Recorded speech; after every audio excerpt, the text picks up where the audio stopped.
जय हिंद बच्चों। हाँ जी, देखिए आज एक और क्वेश्चन लेके आया हूँ मैं सिमिलैरिटी का। क्वेश्चन पढ़ लेते हैं ठीक से क्या है।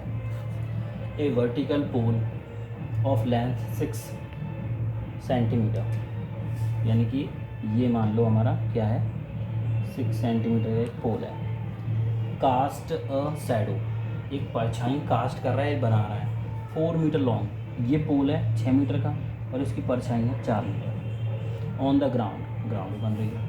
एट द सेम टाइम, इसी टाइम पर एक टावर, एक और टावर है, जैसे मान लीजिए इसका नाम है A B. Cast a shadow 28 metre, उसकी शैडो कितनी आ रही है 28 मीटर लंबी आ रही है, कितने मीटर लॉन्ग आ रही है। Find the height of the tower, तो इस वाले ए बी की हाइट हमें निकालनी है, क्वेश्चन मार्क। ठीक है, समझ रहे हो।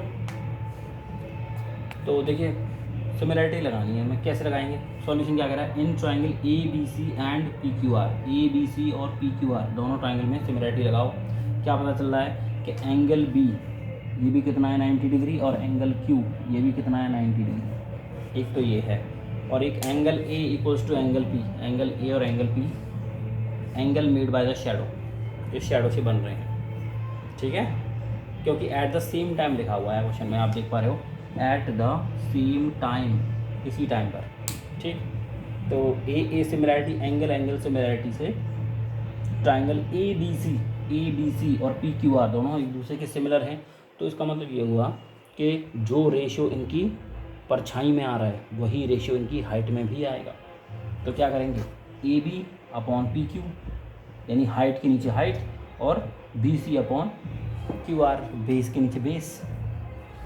ए बी तो हमें निकालना है, और पी क्यू कितना है, पी क्यू 6 दे रखा है, इक्वल्स टू 28/4, और 28 को 4 से डिवाइड करो तो हम जानते हैं 4 सत्ते 28, 7 आ जाएगा। 7 का मल्टीप्लाई 6 से करेंगे, 6 सत्ते 42, यानी ए बी जो हाइट है उसकी वैल्यू कितनी आ गई 42 मीटर। ठीक है, तो ये इस प्रकार का क्वेश्चन था, जिसमें हमने टावर की हाइट निकाल ली। अगर आपको समझ में आया तो चैनल को लाइक करो और सब्सक्राइब भी करो। ठीक है, और ज़्यादा से ज़्यादा शेयर भी कर दो। ठीक है, तो अगला क्वेश्चन हम फिर से लेके आएंगे सिमिलैरिटी का ही, तो चैनल के साथ बने रहिए। ओके, धन्यवाद।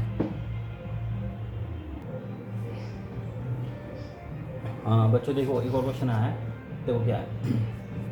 Late triangle A B C is similar to the triangle D E F. A B C छोटा ट्राइंगल, ठीक है, माइंड मत करना, बोर्ड की हिसाब से ट्राइंगल, बड़ा बोर्ड होगा तो ट्राइंगल भी बड़ा हो जाएगा। ठीक है, तो triangle A B C is similar to triangle D E F के सिमिलर है, दोनों सिमिलर है मान के चल रहे हैं। एंड देयर एरियाज, उनके एरियाज जो हैं वो भी क्या हैं बता दिए उन्होंने, क्या क्या है 64 centimetre square and 121 centimetre square. वो कह रहा है ई एफ, अगर ई एफ जो डी ई एफ की साइड है ई एफ, उसकी वैल्यू दे रखी है 15.4 सेंटीमीटर। फाइंड करना है हमें बी सी, तो बी सी बताइए कितना आएगा। तो हम ये जानते हैं कि जो एरियाज मतलब जो ट्राइंगल सिमिलर होते हैं तो उनकी जो एरियाज, उनके जो एरिया होते हैं, उनके क्षेत्रफल होते हैं, उनका अनुपात उनकी भुजाओं के वर्गों के अनुपात के बराबर होता है। अब भुजा एक के लिए जैसे यहाँ पे ले लिया हमने area triangle A B C, और अनुपात यानी कि ratio area of triangle D E F.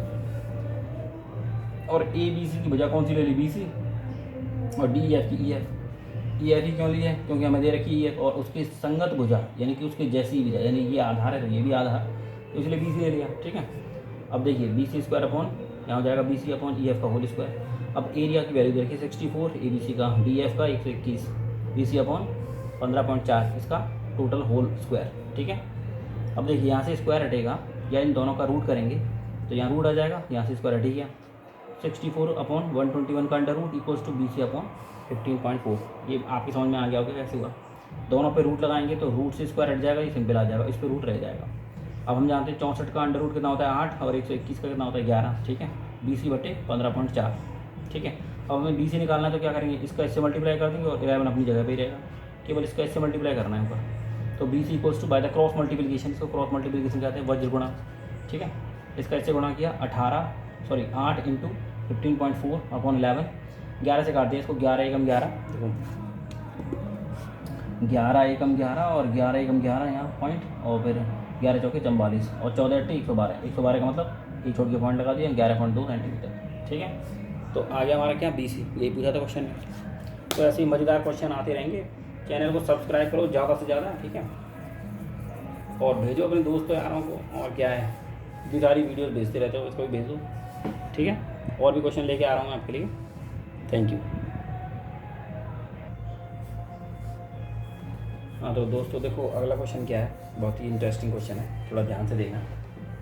Question कह रहा है prove that area of a equilateral triangle describe on the side of a square is equal to half of area of the equilateral triangle describe on the diagonal. मतलब एक square मान लिया हमने ABCD, एक square है, इसका diagonal कौन सा है AC। तो एक तो इस पर हमने इक्विलेटरल ट्राइंगल बना दिया, तो तीनों साइड इक्वल होंगी। कौन सा बनाया हमने AFC, तो मतलब AC AF और CF ये तीनों बराबर होंगे साइड, तभी तो इक्विलेटरल ट्राइंगल है ये। और एक बनाया हमने किस पर ABE, AB पर बनाया है, तो इसका मतलब AB BE और AE ये तीनों बराबर है। अब ये कह रहा है कि जो ABE इसका जो एरिया है वो AFC इसके एरिया का आधा आना चाहिए। मतलब ये भी कह सकते हैं कि एरिया ऑफ ABE बटे एरिया ऑफ AFC बराबर 1/2, ठीक है। तो ये हमें प्रूफ कर रहे हैं यहाँ पे, देखो एरिया ऑफ ABE बराबर होना चाहिए आधा एरिया ऑफ AFC, ठीक है। तो AFC का जो एरिया निकालेंगे उसका आधा कर देंगे तो क्या आएगा, ABE का एरिया आएगा। ये हमें प्रूफ करना है। अब हम देखो एक चीज़ दे रखी है हमको, क्या इक्विलेटरल ट्राइंगल है दोनों ही, कौन सा ABE और AFC। अगर ये दोनों ही इक्विलेटरल ट्राइंगल हैं तो इसका मतलब क्या है, इन दोनों के हर एक इंटीरियर एंगल की वैल्यू सेम होगी, और जो कितनी होती है 60 डिग्री होती है कि नहीं। In equilateral triangle each interior angle is equal to 60 degree. तो मतलब CA और F और BE और A ये सब कितने 60 डिग्री के हैं। तो by the criteria AAA angle angle angle ये क्राइटेरिया है, इससे ट्राइंगल ABE ये सिमिलर हो जाएगा AFC के, यानी कि दोनों ट्राइंगल ये वाला और ये वाला एक दूसरे के सिमिलर हो गए। अब हम जानते हैं सिमिलर ट्राइंगल के जो एरिया होते हैं उनकी साइड के स्क्वायर के रेशियो में बराबर होते हैं। इनका अनुपात ले लिया, पहले ले लिया ABE और दूसरा ले लिया AFC, दोनों का अनुपात। और इधर उनकी भुजाओं का अनुपात, भुजाएँ कौन कौन सी हैं, AB एक साइड हो गई और दूसरी साइड AC, भुजा मतलब साइड, ठीक है। तो AB अपॉन AC का square equals to AB square. अब AC की वैल्यू देखो आप, क्योंकि ये दोनों के दोनों AB और AC ABCD स्क्वायर के अंदर आ रहे हैं, और इस स्क्वायर में AB एक साइड है और AC क्या है, एक डायगोनल। और डायगोनल हमेशा साइड से √2 गुना बड़ा होता है, यानी साइड में √2 का मल्टीप्लाई कर देंगे तो डायगोनल आ जाएगा। तो डायगोनल की जगह पे √2 इंटू साइड लिख सकते हैं, यस सर बिल्कुल लिख सकते हैं। तो देखो AB का स्क्वायर AB स्क्वायर, और यहाँ √2 इंटू साइड का स्क्वायर करके तो 2AB स्क्वायर, ठीक है, दिख रहा है ना आपको, देखो 2AB स्क्वायर। तो क्या बनेगा, area of area of angle triangle ABE बटे एरिया ऑफ ट्राइंगल AFC बराबर क्या हो जाएगा, ये तो कट गया 1/2 आधा आ गया। ये हमें प्रूव करना था, ठीक है।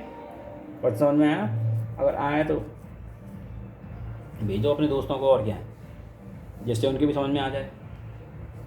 पता नहीं वो पढ़ते हैं या नहीं पढ़ते, ठीक है, पता तो चल जाएगा कि हाँ सर पढ़ते हैं। तो ज़्यादा से ज़्यादा भेजो इसको, सब्सक्राइबर बढ़ाओ, बहुत दिन हो गए तुमको, ठीक है, ओके।